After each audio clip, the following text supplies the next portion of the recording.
कुंडली मिलान में जिस चीज को लेकर लोग सबसे ज्यादा परेशान होते हैं वो है मंगल दोष।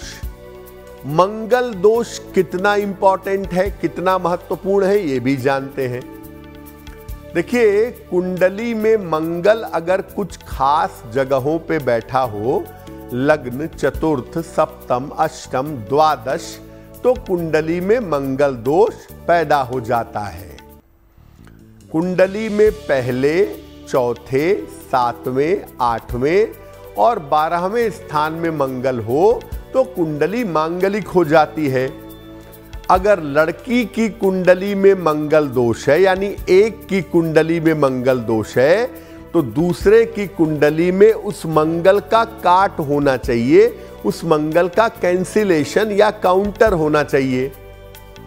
अगर एक मंगली नहीं है और दूसरा मांगलिक है और पहले का मंगल ज्यादा निगेटिव है, तो कभी कभी मंगल दोष इतना खतरनाक हो जाता है कि दोनों के जीवन के लिए संकट पैदा कर सकता है या दोनों व्यक्तियों में तालमेल बिगाड़ सकता है। अगर कुंडली में मंगल दोष है तो इसको शांत करना चाहिए। अगर कुंडली में दोनों में मंगल दोष है तो बात खत्म, मंगल कैंसिल हो गया। लेकिन एक में मंगल है, एक में मंगल नहीं है और आप शादी करना चाहते हैं तो मंगल की शांति करवाइए। जिसकी कुंडली में मंगल दोष है वो हनुमान जी की पूजा करेगा, मंगलवार का उपवास रखेगा और सुंदर कांड का पाठ करेगा। अगर जिसकी कुंडली में मंगल दोष है वो ये उपाय करे तो मंगल दोष का प्रभाव वैवाहिक जीवन पर नहीं पड़ेगा। अब बात करते हैं भकूट की। भकूट के बारे में भी लोग ऐसी ऐसी अद्भुत बातें बताते हैं कि आप सोचते रह जाएंगे कि भैया ये दोष कहां से प्रकट हो गया। भकूट दोष क्या है, कितना इंपॉर्टेंट है, राशियों का आपसी संबंध कैसा है, लड़के और लड़की के राशियों का आपसी संबंध कैसा है और उनके स्वभाव का मिलान कैसा है, ये भकूट है। अगर कुंडली में भकूट दोष है तो तालमेल में काफी समस्याएं आती हैं।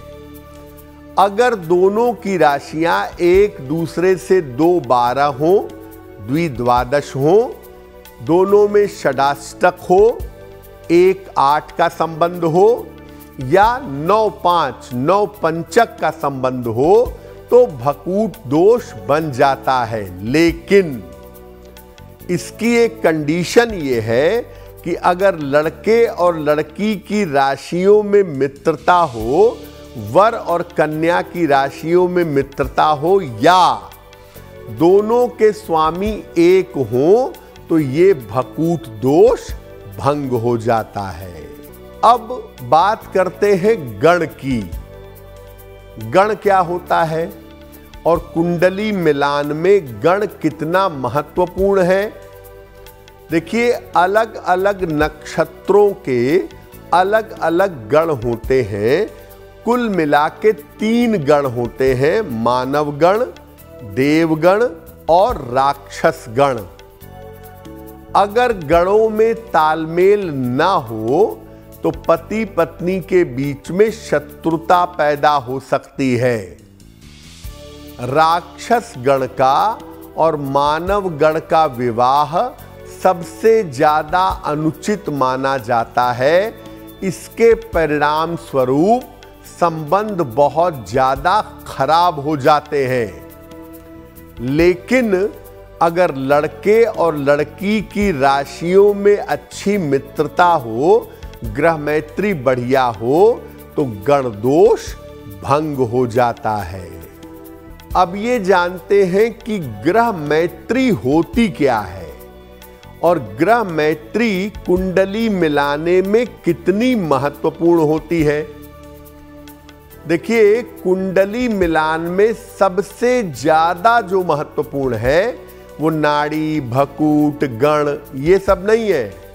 सबसे महत्वपूर्ण है ग्रह मैत्री। लड़के और लड़की के ग्रहों में पर्याप्त मित्रता होनी चाहिए, नहीं तो वैवाहिक जीवन की मुश्किलें खत्म नहीं होंगी। अगर ग्रह मैत्री नहीं होगी तो साथ में रहना, साथ में तालमेल बैठाना, साथ में प्रेम करना ये बड़ा कठिन हो जाएगा।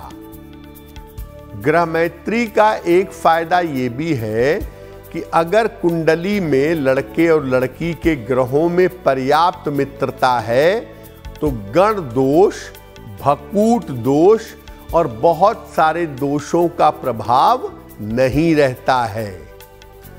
अच्छी ग्रह मैत्री पर विवाह होने पर तालमेल उत्तम होता है, विवाह श्रेष्ठ होता है, तालमेल जीवन भर बढ़िया बना रहता है। अगर आप मुझसे जुड़ करके अपनी समस्याओं का समाधान चाहते हैं और चाहते हैं कि आपकी समस्याओं को ज्योतिष के माध्यम से सुलझाया जाए तो आप हमसे संपर्क कर सकते हैं, जुड़ सकते हैं एस्ट्रो तक पर।